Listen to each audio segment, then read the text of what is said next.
Radio commentator sa syudad sa Sugbo posibleng mag-atubang og reklamo human ng insulto og traffic enforcer sa South Road Properties.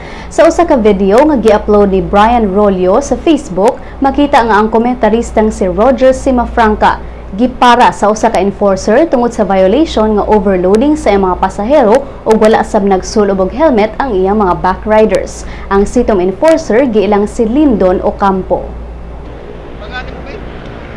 Ano ka masuko? Siguro kung ito man sa trabaho. Ikaw na ba yung sitom ka? Saan? Huwag mo kita matukil-tiyo. Ikaw na ba yung sitom ka? Isa, tulo, overloading. Hindi mo pa kay helmet, ha? Hindi lang ka ngayon masuko. Di para man ka. Ang iyo, minimo. Naka-register Ako sa radyo. Tsaka nga radyo. Yuel eh. Para o. Kita-amti ka. Oo. Komentarista. Ang iyo ko ni mo. Naamday ka sa radyo. Gusto magkakang makinubanay tao kaliro. So what? Unti ka. Saunti ka o paglampurnas.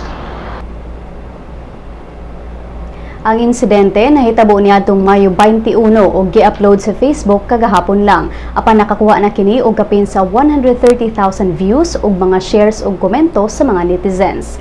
Duha na ka semana ang milabay sukad sa pag-issue og citation ticket kang Simafranca apan wala pa kini mobayad sa iyang violations. Ang wala pagbayad ni Simafranca sa iyang mga violations mao himuong basihanan sa sitom alang sa pagpasaka og reklamo bato kaniya sanglit kalapasan kini sa City Ordinance 801 o ang Cebu City Traffic Code.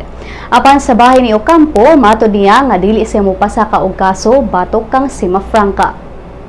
Ang kumamoy o kay kanang taas na simulan niya kanang bilang leksyon sa kanya mama na sunod dili na siya nasiga mo tanan ang amigya siya ug kalmara man ta siya ma'am no sabot ra man ta siya ma'am bayad ako anak mo inana ang iyo lang mo